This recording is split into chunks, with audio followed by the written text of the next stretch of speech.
அன்பார்ந்த எங்களுடைய டிவோட்டினேஷன் தமிழ் தொலைக்காட்சி நேயர்களுக்கு உங்களுடைய ஜோதிட ஆச்சாரியர் ஜோதிட குரு சிவஸ்ரீ டி சரவணமாணிக்க சிவாச்சாரியர், முதல்வர் காஞ்சி காமகோட்டி பீடம் வேத சிவ ஆகம பாடசாலை குருகுலம் சங்கரமடம் காஞ்சிபுரம் அடியனுடைய பணிவான வணக்கங்கள் மற்றும் ஆசீர்வாதங்கள். நாம் நமது டிவோட்டினேஷன் தொலைக்காட்சியின் வாயிலாக தற்சமயம் காண இருக்கக்கூடிய பதிவு அப்படின்னு பார்த்தோம்னா, 2.5 ஆண்டுகளுக்கு ஒரு முறை ஒரு ராசியை விட்டு மற்றொரு ராசிக்கு பயிற்சியாகக்கூடிய சனி பகவானுடைய பயிற்சி. சனி பயிற்சி அப்படிங்கிறது வருகிற 2025ஆம் ஆண்டு மார்ச் மாதம் 29ஆம் நாள் நடைபெற இருக்கிறது. கும்பராசியிலிருந்து மீனராசிக்கு போகிறாரு. அது சமயம் 12 ராசிகளுக்கும் என்னென்ன நன்மை தீமைகள் அப்படிங்கிறத நம்ம பொதுவாக தான் இந்த நிகழ்ச்சியில் பார்க்க இருக்கிறோம். மூலம், பூராடம், உத்திராடம் ஆகிய நட்சத்திரத்தில் பிறந்த தனுசு ராசி நேயர்களுக்கு வணக்கம். பொதுவாக நாம் இப்போ நமது தொலைக்காட்சியின் மூலமாக இப்போ பார்த்துட்டு இருக்கிற பதிவு அப்படின்னு பார்த்தீங்கன்னா, இந்த 9 கிரகங்கள் நவகிரகங்களில் ஒரே ஒரு கிரகம் மட்டும்தான் அதிகப்படியாக ஒரு ராசியில் தங்கி நன்மை தீமைகளை நமக்கு வாரி வழங்கக்கூடியது. அதனால தான் நவகிரகத்தில் நான் சில பேர்கிட்டலாம் 9 கிரகம் இருக்குது, அவருடைய பேர் தெரியுமான்னு கேட்டால் எடுத்தோன்னே இந்த பேர் தான் சொல்லுவான். ஆனால் இந்த கிரகத்தினுடைய இடம் அப்படின்னு பார்த்தீங்கன்னா 7வது கிரகம் இது. ஆனால் அவன் சொல்லக்கூடிய முதல் பேர் இதை சொல்லுவான். ஏன்னா பயம் அப்படி, இது ஒன்று தான் தெரியும் நிறைய பேருக்கு, நான் சொல்லவே வேண்டியதில்லை. நீங்களே இது என்ன கிரகம்னு இப்போ முடிவு பண்ணியிருக்கான். இவர் தான் அதிகப்படியாக ஒரு ராசியில் தங்கி நன்மை தீமைகளை செய்யக்கூடியவர், அதிகமாக பயமுறுத்தக்கூடியவர், அதிக கெடுதல்களையும் செய்யக்கூடியவர், அதிக நன்மைகளையும் செய்யக்கூடியவர். நல்ல இடத்துலேருந்து இவர் நன்மை பண்ண ஆரம்பிச்சுட்டா இவர் கொடுக்கறத எந்த கிரகமும் தடுக்க முடியாது. ஆனால் அளவாக தான் நன்மை செய்வார். கெடுதல் அதிகம், நன்மை குறைவு.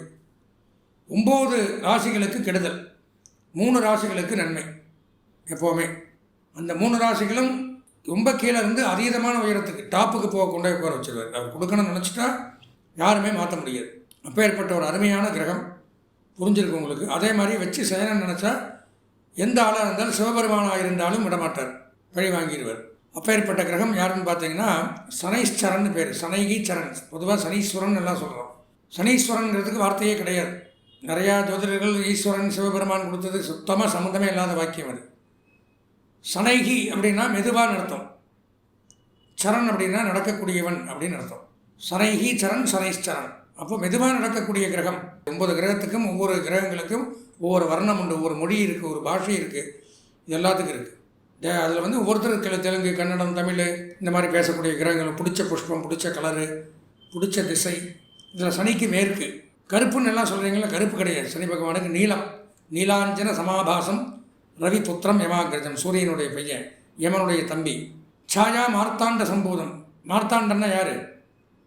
சூரியனுடைய பேர் தான் மார்த்தாண்டன். சாயாங்கிறது சனியினுடைய அம்மா, சூரியனுடைய செகண்ட் ஒய்ஃப்.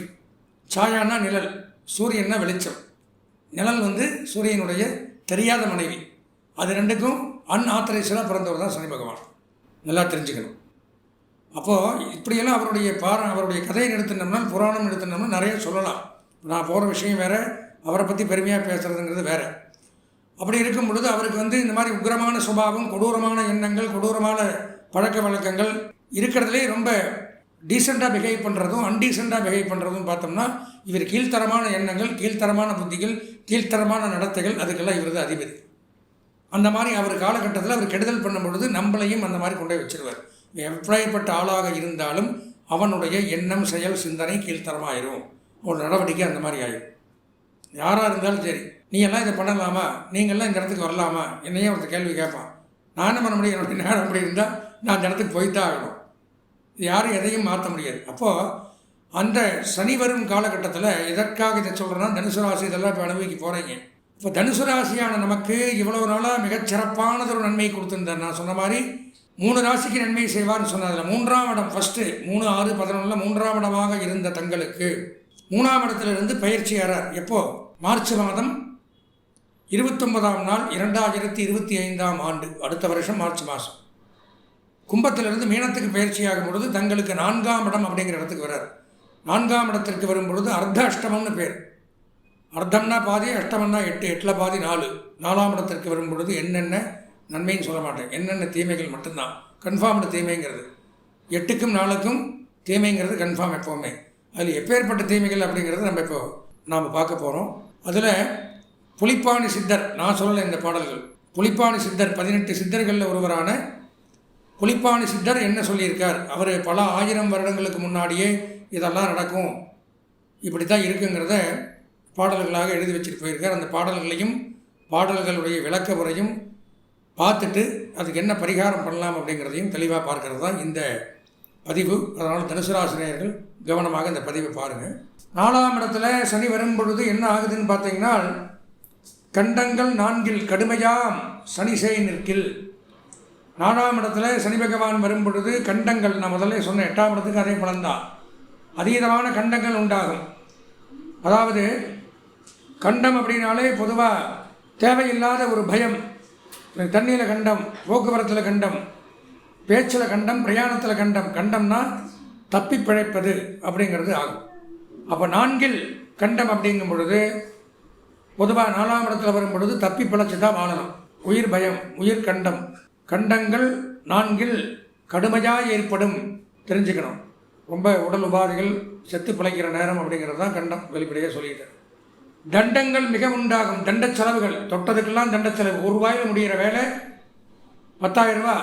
ஒன்றுமில்லை, ஹெல்மெட் இருக்கும், வண்டியில் வச்சுருப்பீங்க, போட்டு வந்திருக்க மாட்டேங்க, பிடிப்பாங்க. எல்லாம் இருந்தும் தண்ட செலவு அழுது தான் ஆகணும், பெயின் கட்டி தான் ஆகணும். இந்த மாதிரி எல்லாம் உதாரணத்துக்கு சொல்கிறேன், எத்தனையோ தண்ட செலவுகள் இருக்குது. அதெல்லாம் வந்து போகும், 2.5 வருஷத்துக்கு பொறுமையாக வரும், கவலைப்பட வேண்டாம், ஒவ்வொன்றா வரும், அனுபவிக்கலாம். தண்டங்கள் மிக உண்டாகும், பொருள் நாசமாகும், திரவிய நாசம் உண்டாகும், இருக்கிற பொருளை விற்று சாப்பிடணும், இடமாற்றம் ஏற்படும், வேலை மாற்றம் ஏற்படும், அங்குமிங்கும் ஓடி அலைதல், கொண்டதோர் மனைவி வேறா, மனைவி மக்கள், தாய் தந்தை சகோதரர்கள் பந்து மித்திரர்கள் நண்பர்கள் விட்டு பிரிந்து செல்வார்கள். போடா நீ மாச்சு, எல்லாத்தையும் வெறுத்துப்போம், எல்லாத்தையும் பகச்சுப்போம் ஒரு காலகட்டத்தில்.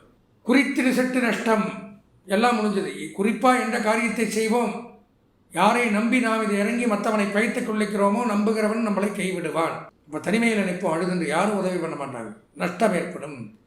பண்டுள்ள நாட்டை விட்டு பரதேசம் போவார் பாரே, எல்லாம் இருக்கக்கூடிய நாட்டை விட்டு வேறு நாட்டுக்கு போய் வாழ வழி தெரியலாமல் அலைய அங்குமிங்கும் அலைதல் அப்படிங்கிறத உண்டாக்குறார்.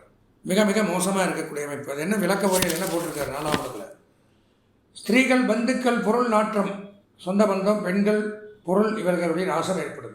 மனையால் தனம், பொண்டாட்டி பொருளாதாரத்திலிருந்து விடுபட்டுறான், விட்டு போயிடுறாங்க. அதே தான் அதனுடைய விளக்க உரை தான். மனதானது எல்லா விஷயங்கள்லையும் கெட்டதாய் சிந்திக்கும், தீய செயல்களில் ஈடுபடுவோம், பாம்பின் கதிக்கு ஒப்பாவோம், பந்து விரோதம், சுகஹானி, ஹானின்னா தோஷம், சுகத்துக்கு தோஷம், அசுகம், கலத்திரஹானி, மனைவிக்கு நோய், அரிஷ்டம், ஸ்தான சலனம், ஸ்தானம்னா இடம், சலனம்னா ஆட்டம், இருக்கிற இடத்துக்கு ஆட்டம் கண்டு போயிடுவோம், ஸ்தான சலனம், தேகப்பீடை, மனக்லேசம், 10 நாள் தீட்டு, பங்காளி போகிறது.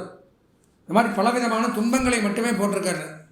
4ஆம் இடத்து சனி 8ஆம் இடத்து சனிக்கெல்லாம் நன்மைன்னு நான் சொல்ல முடியாது. நிறையா பேர் ஜோதிடர் வேணால் உங்கள் மனசாந்திக்கு வேறு யூடியூப்லாம் நன்மைன்னு சொல்லலாம், ஆனால் அது பொய்யான வார்த்தைகள், நன்மை நடக்க வாய்ப்பில்லை.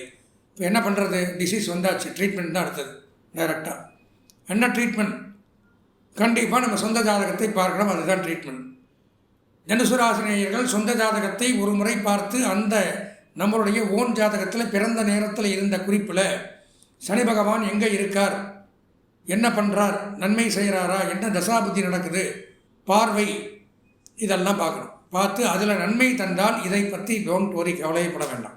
அதிலையும் தீமை அப்படின்னால் அவசியம் பரிகாரம் நம்ம செய்யணும். அதை பார்த்தா தான் தெரியும், உங்களுக்கு பார்க்க தந்தால் நீங்களே பார்த்துக்கலாம். நாம் இதுவரையிலும் 2025ஆம் ஆண்டிற்கான சனிப்பெயர்ச்சி அப்படிங்கிற பலாபலங்களை பார்த்தோம். அதாவது நான் முதல்ல சொன்ன மாதிரி தான் சனிப்பெயர்ச்சி பலன்கள் அப்படிங்கிறது, சனி பகவான் அப்படிங்கிறவர் நன்மையும் தருவார், தீமையும் தருவார். நன்மை தரக்கூடிய ராசிகள் 3க்கு மட்டும்தான் எப்போவுமே நன்மை தருவார். தெளிவாக சொன்னோம்னா 3ஆம் இடம், 6ஆம் இடம், 11ஆம் இடத்துக்கு வரும்பொழுது இந்த 3 ராசிகளுக்கு மட்டும்தான் நன்மையை செய்கிறார். மீதி 9 ராசிகள் அப்படிங்கிறது தீமைகளை தான் அனுபவிக்கணும். அதனால் நம்ம சொந்த ஜாதகத்தை பார்த்து நன்மை இருந்தால் நன்மையை அனுபவிக்கலாம், தீமை இருந்தால் தீமைகளுக்கு உண்டான அசுப பலன்களுக்கு உண்டான பரிகாரங்களையும் செய்து கொண்டு வரக்கூடிய காலங்களில் நிம்மதியாக சந்தோஷமாக வாழலாம் என்று கூறி, இந்த பதிவை பார்த்த உங்களுக்கு அவசியம் ஒரு முறை உங்கள் சொந்த ஜாதகத்தை இந்த என்னுடைய தொலைபேசி எண்ணான 9865098370 அப்படிங்கிற எண்ணுக்கு அனுப்பி வையுங்கள். தரமான முறையில் தெளிவாக முழுதாக தங்களுக்கு என்ன தேவையோ அந்த மாதிரி நாங்கள் பார்த்து எடுத்து உரைக்க தயாராக இருக்கிறோம். அதை பார்த்து அதில் வரக்கூடிய பரிகாரங்களை செய்து கொண்டு இன்று மட்டுமல்ல வாழ்நாள் முழுவதும் நன்மைகளை மட்டுமே அடைய எல்லாம் வல்ல எம்பெருமானை, சிவபெருமானை, பார்வதி பரமேஸ்வரனை, லட்சுமி நாராயணரை பிரார்த்தனை செய்து ஆசீர்வதித்து வாழ்த்து விடைபெறுகிறேன். நன்றி, வணக்கம்.